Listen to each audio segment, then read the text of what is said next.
Merangkai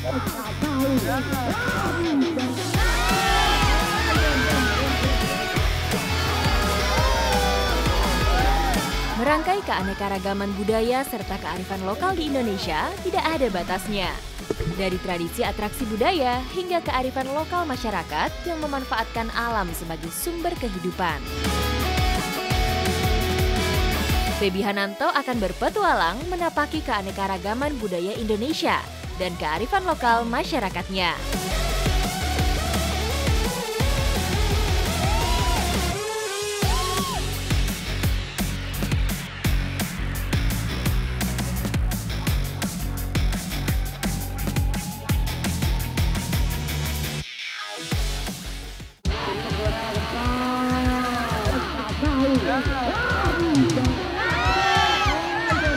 Petualang pertama saya akan dimulai dari Tanah Intan Bulaeng.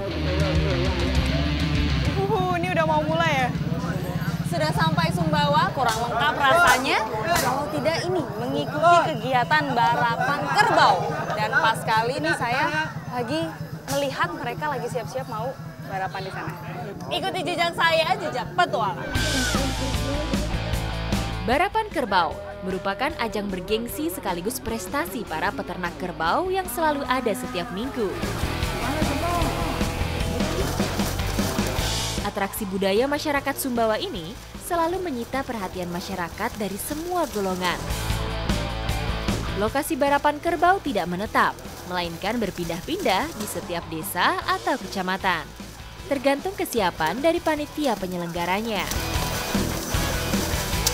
Kerbaunya udah mulai berlari dan memang dia untuk menyentuh garis finish harus mengenakan tongkat yang itu. Wah, itu artinya dia menang. Jadi tongkat di tengah itu namanya saka. Dan kurang lebih berjalan dari ujung sana sampai sini itu 100 meter. Tak hanya mengenai saka, kecepatan kerbau juga menjadi penambah poin. Kerbau-kerbau tangguh dipersiapkan oleh para pemiliknya. Sepasang kerbau disatukan dengan noga atau kayu yang dipasang di pundak kerbau dengan dikendarai seorang joki. Wah, kali ini dia kena sakanya itu di tengah.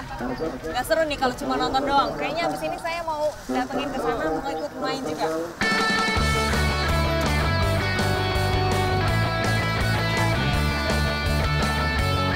Oh, udah mulai rame itu kerbaunya. Dan memang ini sensasinya berasa kalau kita udah masuk lumpur. Jadi siap-siap aja nih mau cemong-cemongan bareng. Rasa deg-degan tiba-tiba muncul begitu menginjakan kaki di kareng atau pijakan tempat joki berdiri. Untuk berdiri di atasnya juga harus berhati-hati agar tidak mudah terjatuh. Jadi memang ini kaki saya digunakan sebagai kuda-kuda. Belum. Luar biasa ini rasanya deg-degan sekali.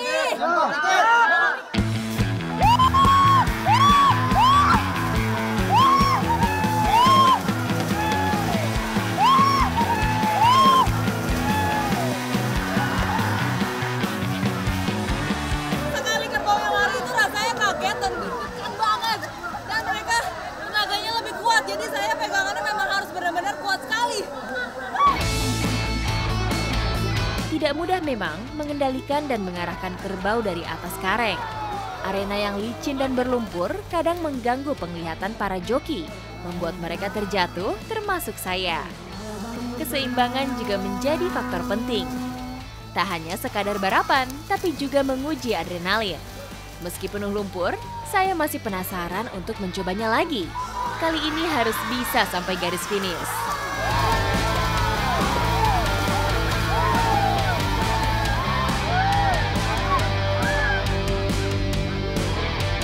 Luar biasa. Yang kena. Saya senang banget. Meski tidak mengenai saka, tapi saya senang karena bisa sampai garis finish ditambah sorak-sorai masyarakat yang menyemangati saya. Sekarang saya mau nyoba lagi untuk yang ketiga kalinya. Oke Mas, saya naik ya. Ini lama-lama saya jadi hantam ya. Hewan bertanduk ini punya peranan penting sejak dulu, yaitu untuk membantu petani menggarap sawah. Balapan kebo telah mengakar dan menjadi tradisi. terlahir dari budaya agraris yang dimiliki masyarakat Sumbawa. Memang luar biasa ya. Dan ini kerbau-kerbau yang digunakan itu dari usia kecil sampai yang besar, bahkan belasan tahun. Masih dipertahankan sampai sekarang karena memang kegiatannya itu seru sekali. Harus cobain. Ikuti jejak saya, jejak petualang.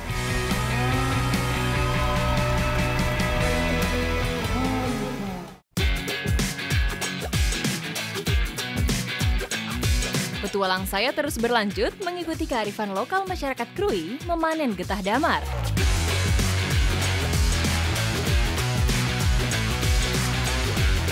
Sebagian masyarakat pesisir barat bergantung hidup dari tanaman damar. Krui di pesisir barat ini terkenal memiliki harta karun. Dan saya bersama Bang Hussein dan juga Bang Dodi ini ingin mencari harta karun itu. Ikuti jejak saya, jejak petualang.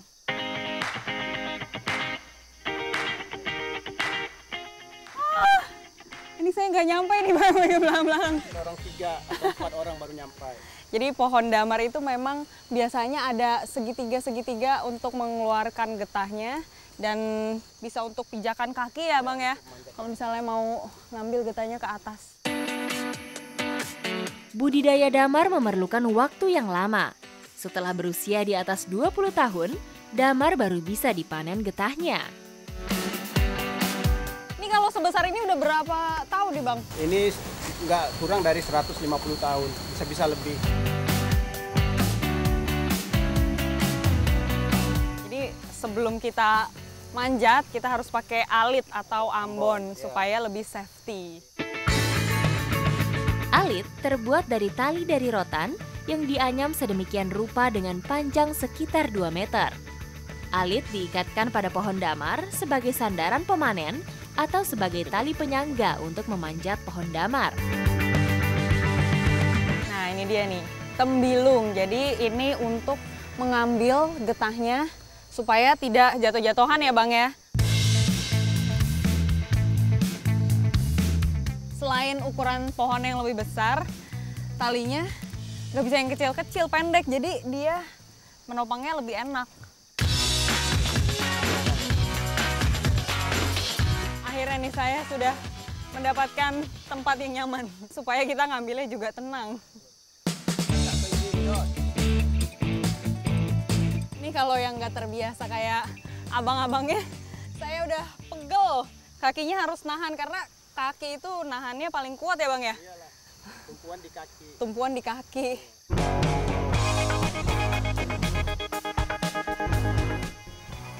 Ada yang masih lengket.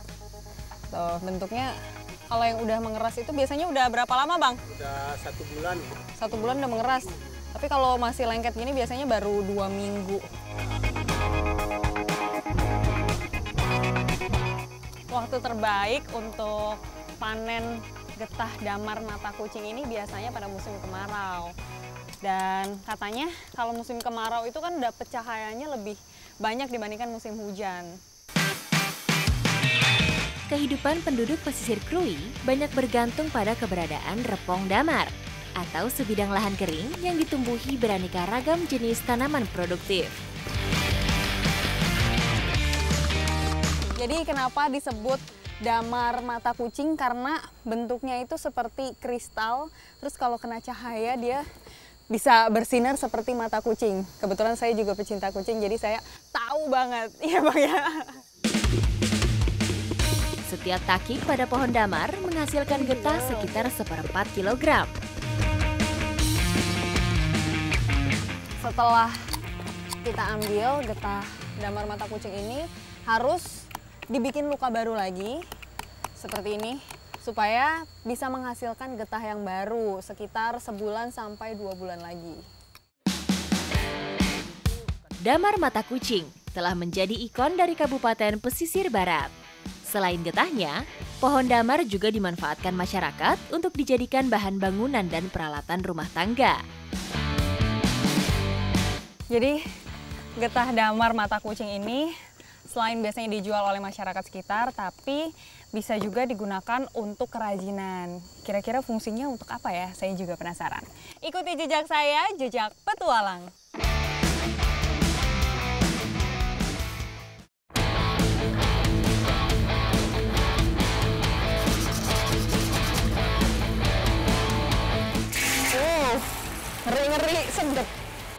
Jadi ini dia, getah damar mata kucing ini dimanfaatkan sebagai vernis kesenian. Vernis bisa melindungi media kayu dari efek panas, hujan, maupun serangan serangga.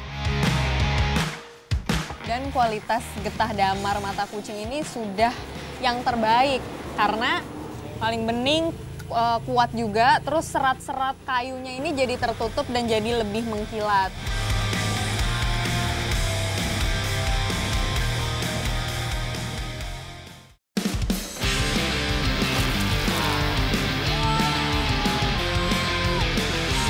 Fenomena alam yang terjadi setahun sekali di Ranuklaka akan menjadi petualang saya selanjutnya dalam mencari ikan.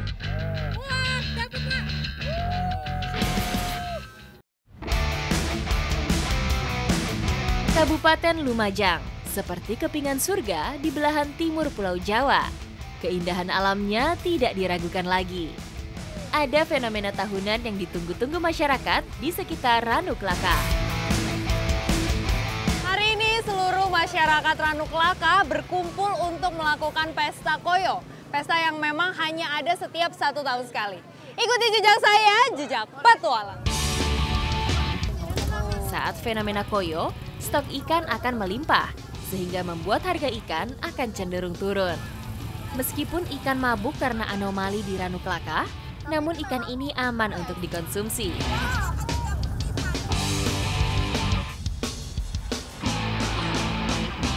Saya mau ikut naik rakit untuk ke tengah nyari ikan.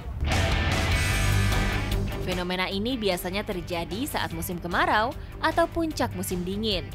Ranuklaka mengandung unsur belerang dari gunung berapi Lemongan, sehingga saat terjadi perputaran air, belerang yang naik akan membuat ekosistem air kekurangan oksigen. Coba, Bamba aja. Oh iya, itu.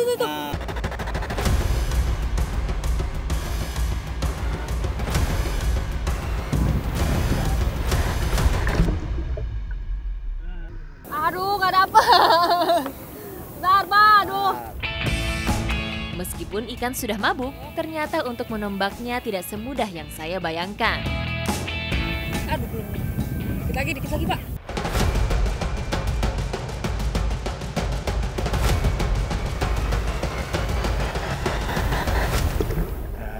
Wah, dapet, Pak. Sip. Widih. Mau keluarin ini ikan nih. Ya, dapat 1 ikan. Gila, walaupun kecil tapi saya senang. Harus berburu dengan waktu, karena sinar matahari akan membuat oksigen di danau kembali normal, sehingga akan membuat ikan segar dan kembali bisa berenang. Fenomena ini termasuk peristiwa langka, karena waktu terjadinya tidak dapat dipastikan. Masyarakat hanya merasakan dari penurunan suhu pada hari sebelumnya. Ikuti jejak saya, jejak petualang.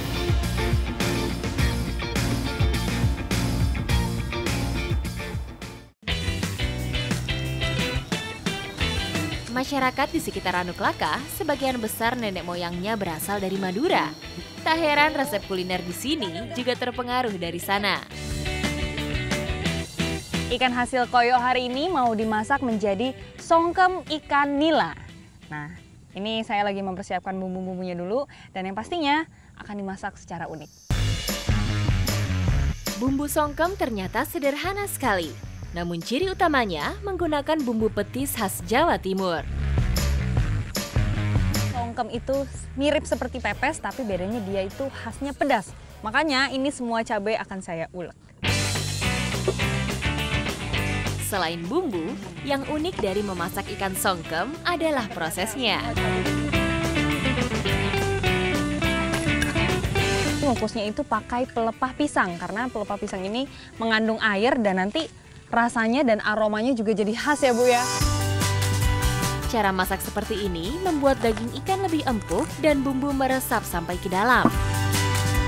Gak lupa ditutup pakai tanah supaya seperti di presto. Jadi asapnya gak akan keluar, benar-benar keungkep ya Bu. Setelah kuali tertutup rapat, kita masak di atas bara api yang besar. Dari aromanya saja, sudah dipastikan olahan songkem ikan ini sangat pedas.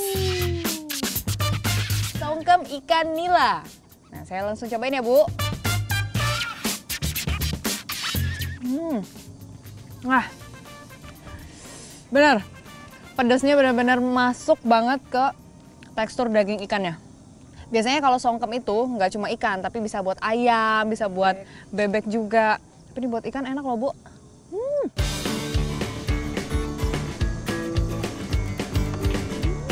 Koyo selalu memberikan kehangatan bagi masyarakat di sekitarnya. Ngambilnya bareng-bareng, terus ada proses jual belinya juga ramai-ramai. Sekarang kita merasakan kehangatan dari songkem ikan nila. Jadi makin sip, ya kan Bu? Ikuti jejak saya, jejak petualang.